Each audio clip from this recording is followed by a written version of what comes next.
नाजरीन पुठवा.com की तरफों अस्सलाम वालेकुम जी। अज तुसां दी मुलाकात करासां जी देश परदेस बुआए तो शुरू होने वाले देश परदेस बाबे जी माशाल्लाह। राजा आबद ज़मीर सौट बग्याल सौट राजगान जिन्हें तुस काफ़ी अरसे तो सुनने हो पे जी माशाल्लाह अल्लाह ताला सेहत दे और इन्हें ज़िंदगी दे जी।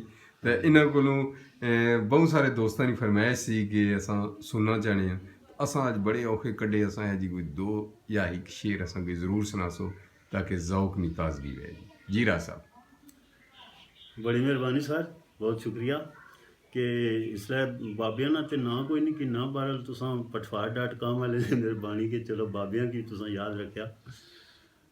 ते शेर हुण तुसां की सुनाने आ काजी अब्दुल मरूम साहब ना अल्लाह पाक उन्हां की जन्नत दी जगह दे। वो लिखने कि जिस दिल अंदर वसफे दिल ही नहीं,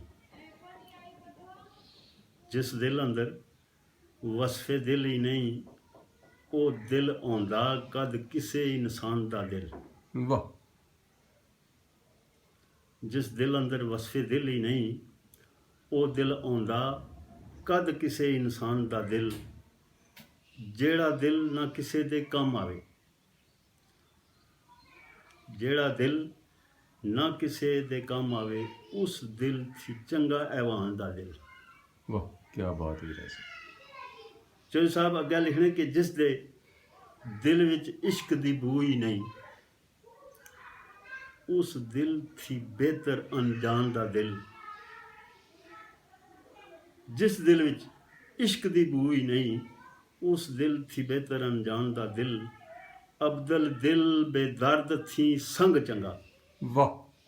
अब्दुल दिल बेदर्द थी संग चंगा पत्थर, एक दिन कंब जांदा उस बेजान दा दिल। वाह क्या बात है।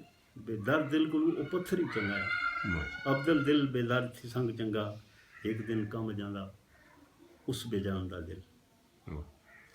अगे लिखने कि सारे दिल जहान दे एक पासे। वाकई साहब सारे कायनात ने सारे दिल जहान दे एक पासे उस जैनब दे वीर दा दिल। क्या बात है। असगर अकबर दियां वेख शहादतां नूं,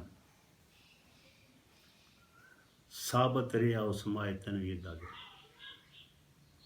एक जवान बेटा ते एक मासूम बेटा अपनी अखां ने सामने शहीद हो जाना, लेकिन सारे दिल जहान दे एक पासे उस जैनब दे वीर दा दिल।